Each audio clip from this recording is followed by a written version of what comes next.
Well, it would appear the rot in the video game industry has only gotten worse since the last time we looked at it, and unfortunately, it seems to be massively embedded over at Capcom. Capcom, who is one of the more wide-known companies. You can see that across their titles, they have a massive amount of well-respected and well-known games. The Resident Evil series, you've got Street Fighter, Mega Man, you've got Monster Hunter Rise, Devil May Cry. A whole bunch of titles that a lot of people have loved and played for years and years, including like Dragon's Dogma here. And so what Grumps has discovered is that within Capcom, their localization team is completely unhinged. So their localization team, and this is their official Twitter account here for the Capcom localization team, put out this little statement about 19 hours ago explaining just what localization is and what effect it has on the game. And we have this article here from Bounding Into Comics that we're going to go through, and it gives a pretty good generalization of what the issue is that we are looking at. And so this article says, Capcom attempts to run PR for Western localizers, praises in-house team for keeping games culturally sensitive and promoting inclusivity through language and representation. And I know that sounds like a lot of jargon, a lot of messy language, but it'll make sense once we get into this article here. The article goes on to say, in yet again throwing their hat into the ongoing discourse surrounding Western localizers' continual disrespecting of Japanese media, rather than committing to ensuring accuracy within their own localization team's work, Capcom has instead attempted to put a positive spin on some of the industry's worst practices. Entering the fray on April 11th by way of a lengthy post published to the official Twitter account of their own in-house localization team, the Resident Evil and Mega Man series developer began their PR play by asserting to players that localization isn't just about translating words, it's about adapting the game for a global audience. Think cultural nuances, idioms, and regional flair. A good localization makes players feel right at home wherever they are in the world. And the funny thing about this is this whole idea of globalization, making everything culturally relevant and sensitive, it's a very DEI, ESG, one world government kind of idea. And the funny thing about it, it's incredibly naive to believe that you can make one game culturally relevant and acceptable among every culture on this planet and every society on this planet, where we have vastly different opinions on many, many different subjects, and not everybody, no matter how hard you try, is going to accept the same thing as acceptable or normal or, enjoyable. So this goes on to say, localization isn't just about translating words. Okay, we already did that. Lost in translation, the importance of context. Lost in translation? Nah, preserving the vibe is key. Jokes, references, and even gameplay elements might need a little cultural remix. It's important to find that sweet spot to make sure players get the intended experience without feeling like something got lost in the process. Which means, unfortunately, that they're going to have to change words, change punchlines, change the joke itself, which again means that they are not sticking with the original script. Bridging the linguistic gap. Each language has its unique structure and cultural context. Our teams work to ensure the narrative and dialogue maintain coherence and emotional impact. It's not just about words, it's about capturing the essence of the story in a way that resonates with the target audience. So it's, in other words, saying, it doesn't matter what the original story said and what the words on the page or on the script actually are. We want to make sure that we can make it cater to a target audience that resonates with them. Forget about the original audience that the game was made for. We want it to hit our target audience in the right spot. Cultural sensitivity in characters. Character design and development must be culturally sensitive. What may be acceptable in one culture might be offensive in another. Localizers play a crucial role in ensuring that characters are relatable and respectful, avoiding stereotypes or other references that could be perceived as negative in specific cultures. What if the game has a specifically like a bigoted character that's crucial to the plot of the story? What if there's a game where you're playing Turks in the Dark Ages versus Christian Europe, where there was a heavy amount of conflict?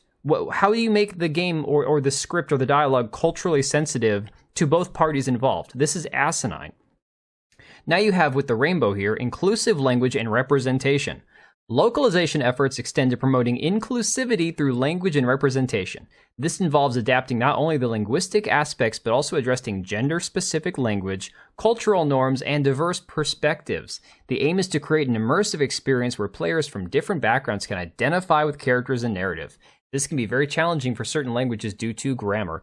In other words, it can be difficult for languages that are gendered, where we here in English are using all this non-binary crap, and gendered languages are like, no, we have male and female. This isn't making any sense. Just think like Latinx or Latin, as they now say. Adapting humor and wit. Humor often relies on cultural references and wordplay, making it a challenging aspect of game localization. Translators must carefully navigate puns, jokes, and cultural references to maintain the intended comedic effect. This requires a deep understanding of the target audience's sense of humor while staying true to the original wit. Because one thing we know is that progressives are incredibly funny people, right? They have great senses of humor. And that's, of course, me being tongue-in-cheek. Consistency in terminology.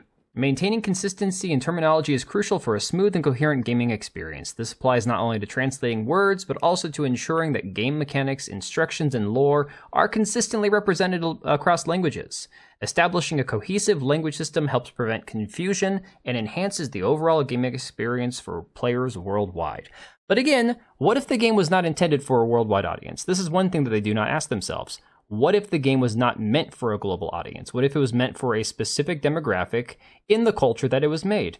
Now, ironic that you have this post here from Learning the Law with these screenshots from 4 years ago, where apparently there was a ransomware leak that exposed Capcom's DEI approach, as well as their partnership with globalist organizations that are pushing ESG. And you can see here in these leaks, in these notes, a good example. Women can also be the main character depending on gender and race. Equality without stereotypes, choice of male and female NPCs, mixed gender or selectable supports NPCs, etc. Examples to avoid. Male is always the main character. Stereotypical role, fixed ideas based on gender and race. I.e. male equals strong, female equals support staff or receptionist NPC. Good example. LGBTQs are treated equally with other characters. Bad example. Making jokes or inappropriate lines, comments about a character's gender or sexuality. A good example, LGBTQ characters exist, but be aware that they are viewed negatively in countries with strong Catholic beliefs. Bad example to avoid, it makes women, LGBTQ characters, etc. appear weak or unimportant in a way that cannot be compared to others. Examples of stereotypes, women are frail and protected. Good example, collaborate with organizations such as GLAAD and others to make sure that we are expressing ourselves correctly. Bad example, the main use of LGBTQ stereotypes and appearances. So it goes on to say female and LGBTQ characters should be portrayed as strong, interesting, and appealing as other characters and should be prompted or promoted in the same way as non-LGBTQ characters, male characters. The existence of LGBTQ characters is becoming more and more accepted as a positive thing, but there are still some negative religious ideas in some areas. Check each distributor if in doubt. Except for looks, costume, and equipment, it says excessive sexuality and a difference in exposure between men and women. Ryu is male. Sorry, Ryu or Ryu? I'm butchering that. But he is exposed, which means he is equal. Gender equality and diversity in terms of design. You've got these, I don't even know what the hell they're going. They got vagina and penis here. I don't understand. Considering the current player mentality, it may be difficult to unify the gender design of all equipment, but if a different design is created for each gender, it would be desirable to give players a choice as to which armor they want to equip. We are conscious of designing for equality between men and women without being caught in stereotypes. In other words, saying, hey, men can wear the dress too.